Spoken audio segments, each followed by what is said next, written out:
E aí, salve, salve, gente boa. Seja bem-vindo, seja muito bem-vindo ao canal. Nesse vídeo a gente vai falar a respeito do seguinte, querido. Por que a palavra de Deus ferirá as nações? Vem comigo até o final, sai daí não.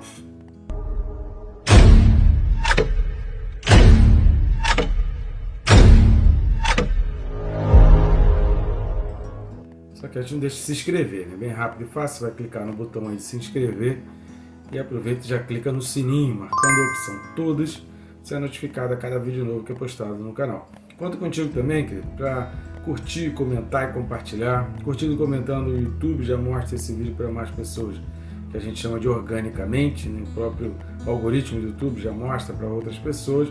E compartilhando, você leva para pessoas que nem eu nem o YouTube conseguiríamos alcançar, que fazem parte do teu grupo. Então, por favor, querido, compartilhe esse vídeo, vamos levar a palavra de Deus cada vez mais longe, para que a terra seja cheia da glória de Deus. As pessoas tenham conhecimento da palavra, então sejam libertas e se preparem para o final dos tempos. Posso contar contigo? Vamos junto nessa. Texto desse vídeo, Apocalipse 19, versículo 15. Apocalipse 19, versículo 15 diz assim: sai da sua boca uma espada afiada, para com ela ferir as nações, e ele mesmo as regerá com cetro de ferro, e pessoalmente pisa o lagar do vinho do furor da ira do Deus Todo-Poderoso. Amém. Glória a Deus, né, pela palavra. Então aqui a gente está falando dentro do contexto de Cristo como vencedor da besta, da sua vitória. Ele que veio montado num cavalo branco, tem vários nomes escritos aqui em oposição ao nome da besta, que é o nome de blasfêmia. Tinha nome de blasfêmia, que eles têm os vários nomes. Já falamos a respeito dos nomes nos últimos 5 vídeos. Se você não assistiu, assista um de cada vez ou para maratonar, para que você tenha esse conhecimento completo e entenda melhor isso daí. Nesse vídeo aqui a gente vai falar a respeito desse versículo 15, porque está falando que Jesus veio montado em cavalos brancos, num cavalo branco. O povo veio junto ali também montado num cavalo branco, pronto para vencer. E aqui vai especificamente falar a respeito de duas coisas, né? Da espada que saía da boca e da concretização ali então do decreto, né? Do juízo de Deus sobre as nações. No aspecto obviamente diferente daquilo relatado no capítulo 18, onde foi mostrada a visão terrena, a visão do sofrimento, a visão do povo aqui destruído. No capítulo 19 está falando da visão do olhar sobre a perspectiva do povo de Deus em vitória, decretando a vitória, cumprimento de todo o clamor lá do capítulo 6, versículos 10 e 11. Se você não assistiu, assista aos vídeos de Apocalipse 6, 10 e 11, que já está disponível aí no canal. Então lá houve um clamor e aqui a gente está vendo a resposta de Deus, porque toda oração do povo de Deus que faz parte do reino de Deus, que está ligada à implementação, não pedidos pessoais ou por vaidade, né?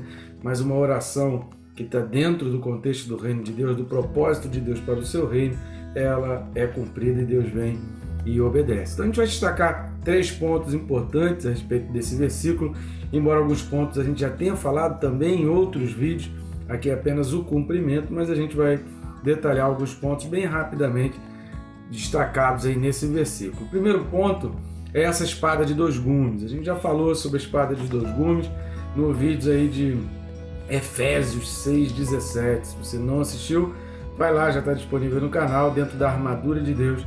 Efésios 6:17 fala a questão da palavra como espada do Espírito.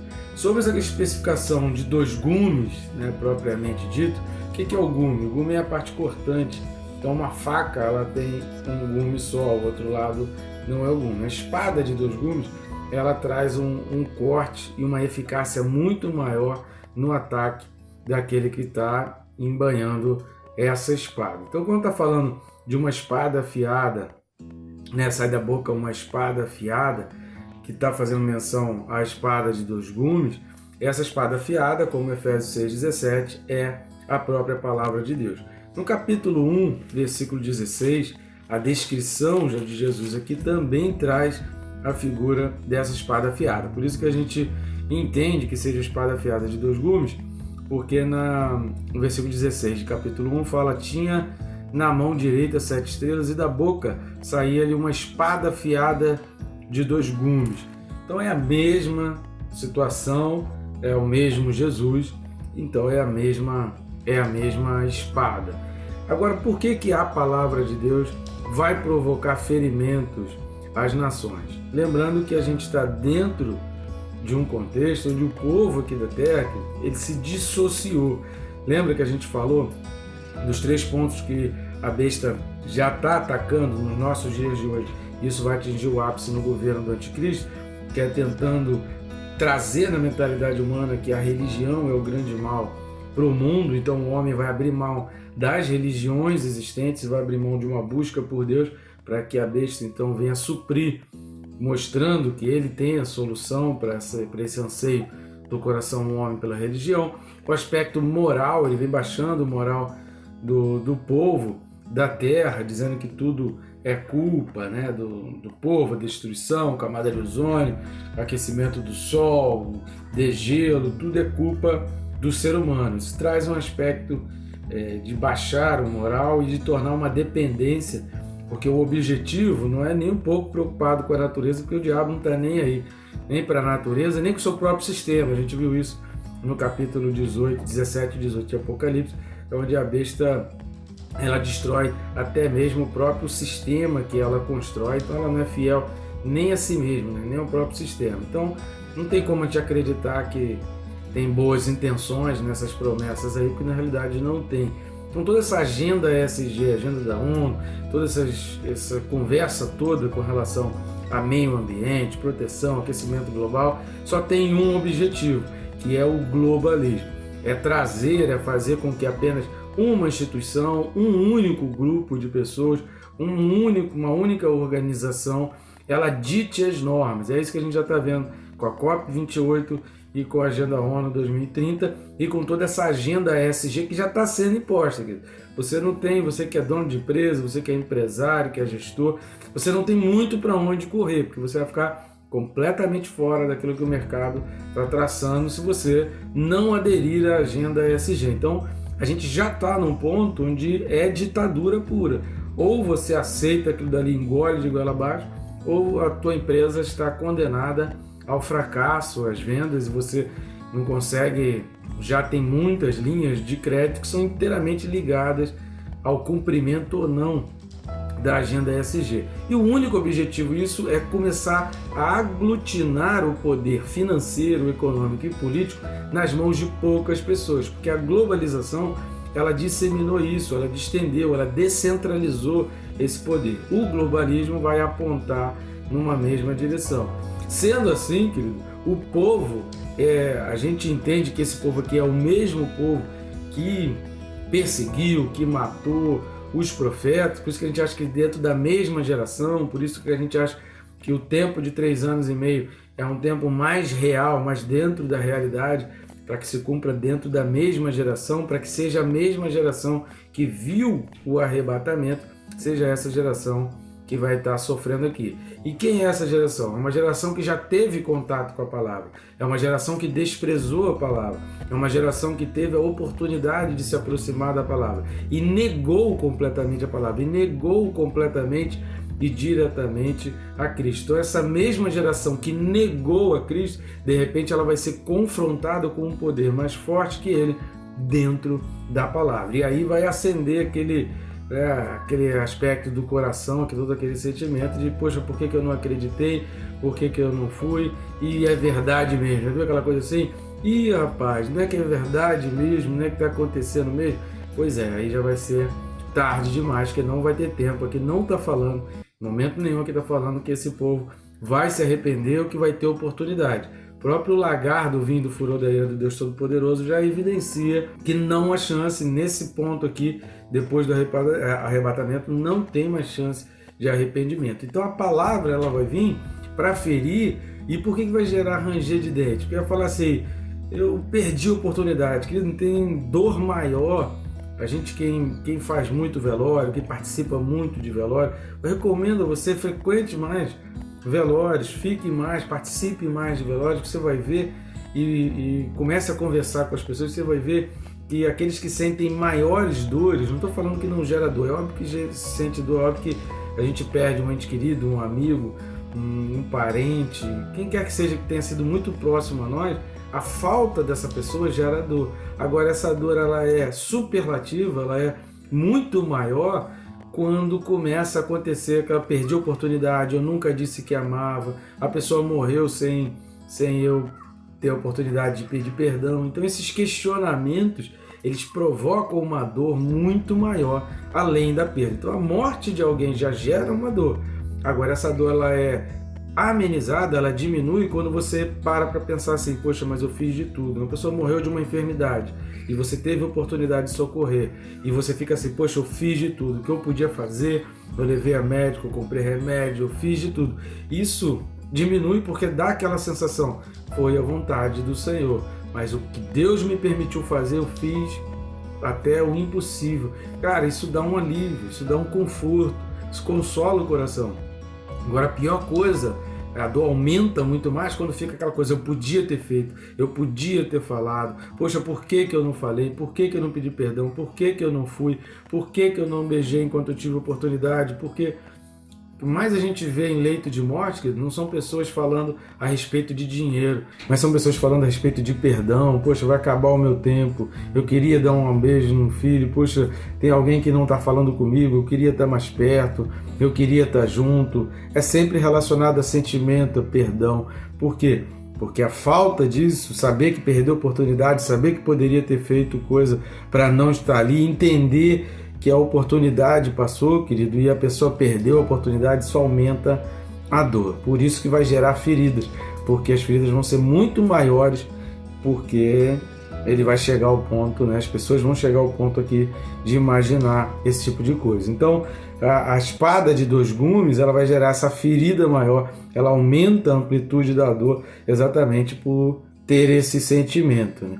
Eu perdi a oportunidade e por que eu não aproveitei. Então assista aí Efésios 6, versículo 17, Hebreus capítulo 4, versículo 12, vai falar que a espada é mais cortante, a palavra de Deus é mais cortante que a espada de dois gumes, separa a alma e espírito, separa a medula. Então a espada, a palavra, ela é poderosa. Então quando a palavra de Deus entra na vida do homem, tem que haver separação entre o velho e o novo homem. Se não há separação, está faltando palavra. A palavra não entrou, a palavra não fez obras. A pessoa continua nas mesmas práticas, querendo as mesmas coisas, desejando as mesmas coisas, não está substituindo nada nos seus hábitos, no seu dia a dia, é porque não houve essa separação. A palavra, então, não fez efeito na vida da pessoa. Ter a vida apenas religiosa não é transformação. E a palavra veio para transformar. A palavra vem para cortar, para separar quem era você antes e quem é você depois da palavra. A outra coisa que a gente vai destacar aqui é para a gente entender, antes de falar exatamente do cetro de ferro, essa questão do lagar aqui. O que era o lagar? Lagar era às vezes um lugar feito de pedra, né? Outros existiam lagares também feitos de madeira, mas que era usado porque através dos pés descalços eles pisavam a uva ou debulhavam o trigo, mas aqui está relacionando a fabricação, né, dos sucos e dos vinhos, que eram feitos através dos pés. Ficavam várias pessoas esmagando a uva para extrair o suco, e desse suco que era originado do pisar da uva no lagar, é que era então produzido o vinho ali, que tinha essa representação de uma bebida que para o povo ali simbolizava a alegria. Então, para Deus aqui, querido, isso está indicando que nenhum mal daquilo ficará impune. Cada uva feita contra o povo de Deus será pisada. Lá em Gênesis capítulo 3, versículo 15, Deus já faz a profecia, já lança a profecia de que Jesus Cristo pisaria a cabeça da serpente. Então aqui a gente está vendo que é no pisar que as coisas vão acontecer. Quando está falando da fúria, né, do pisar do vinho, lagar do vinho, do furor da ira do Deus Todo-Poderoso. Essa ira aqui não é do aspecto emocional, não é daquele aspecto sentimental de agir contra, mas é de realizar e recompensar todo o mal, ou seja, o mal feito vai ter uma retribuição. Então essa ira de Deus é diferente do aspecto da ira de Deus do ser humano, é que assim, vai chegar o tempo, pode ficar tranquilo que o mal não vai ficar impune. Então é nesse sentido que está trazendo aqui, olha, está sendo pisado o lagar, e aquilo tem que ter calma, é um trabalho que tem que ter calma, tem que ter tranquilidade para isso. Então, querido, Deus não se desespera para retribuir. Deus não vai ter desespero. A gente fica ansioso. Por que acontece isso? Por que não acaba logo? Por que essa pessoa continua com poder? Por que essa pessoa está indo? Calma, querido, calma. Ainda tem muita coisa. Tem gente falando aí que antes de Jesus vir vai ter um avivamento como nunca houve e tal. A palavra de Deus não está dizendo isso. Está dizendo que antes da segunda vinda vai haver uma apostasia. Muita gente que estava no meio, não tem como apostatar, quem não é crente, só crente apostata. Só pessoa que se juntou a Deus, só pessoa que fez parte da igreja é que é apostata. Então a apostasia ela vem para pessoas que estavam no meio e deixam de ser. Quem não é crente não tem como ter apostasia. Então a palavra de Deus está vendo que vai vir apostasia. Então vai haver uma migração muito grande de gente que você pensava que era crente, e você pensava que era cristão, e de repente indo contra o cristianismo. Então isso vai aumentar, a tendência é isso aumentar. E a tendência é que quem quer realmente ser cristão tem que ser cada vez mais convicto, e o cerco vai apertar, porque a perseguição vai aumentar. Lembra que a gente falou que o sistema babilônico, que já está sendo implementado na Terra, é muito semelhante, na realidade é o mesmo sistema romano da época que foi escrito o livro do Apocalipse, que vai ver a perseguição em cima dos cristãos, com discurso de ódio. Os cristãos vão ser taxados assim, ou seja, a palavra de Deus vai ser discurso de ódio. Por isso ela gera tanta dor quando eles forem confrontadas pelo próprio Deus na palavra deles, e aí vai gerar aquela coisa, poxa, eu persegui tanto dizendo que era discurso de ódio e agora eu estou vendo isso voltado contra mim. Então, entendendo o grau da dor, exatamente em função disso. Vai haver perseguição, os cristãos vão ser apertados, vai haver uma diminuição, porque eles vão ser provados. Para chegar àquilo que aconteceu em Apocalipse 6, 10 e 11, é porque houve um aperto muito grande, os cristãos sofreram muito, e eles estão clamando lá, Senhor, vai fazer justiça, Senhor, faz justiça a nós, porque não é possível isso que a gente passou. E essa geração vai ser pisada. Essa geração vai ser pisada pelo calcanhar de Jesus Cristo, e desse pisar vai surgir aquilo que vai trazer alegria. Por quê? É uma resposta de oração. Deus quer que pessoas participem disso, essa não é a vontade de Deus. Por isso nós estamos trabalhando para que pessoas saiam disso e entendam que isso aqui é a verdade e não queiram isso aqui. Procurem a Deus e queiram o Deus do céu e queiram o Deus do júbilo. Essa é a vontade de Deus.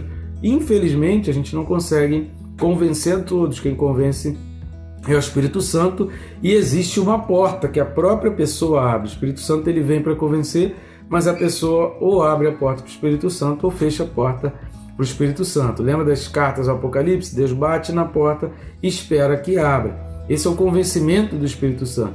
Ele espera que a pessoa abra. Agora a pessoa pode olhar para aqui e achar que tudo que eu estou falando aqui é baboseira e não querer acreditar. Por isso, quando acontecer isso, a dor vai ser tão grande que vai falar, por que eu não acreditei? Por que eu não dei ouvidos?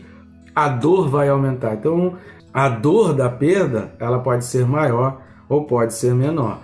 E a terceira coisa que a gente vai ver aqui é a questão do cetro de ferro. A gente já falou dessa figura do cetro de ferro lá no capítulo 12, versículo 5, a gente já falou exatamente como está descrito lá, que o filho viria para governar. Então o cetro é o símbolo do governo, é o símbolo da autoridade, era uma indumentária, né? Fazia parte de um utensílio exclusivo da realeza, tinha vários tipos de cetro, e o cetro de ferro é para indicar exatamente que vem a dureza. Por quê? Porque o tempo de pensar, de raciocinar, de relevar já passou. Aqui vai vir diretamente a palavra de Deus e as pessoas serão julgadas exatamente conforme a palavra de Deus.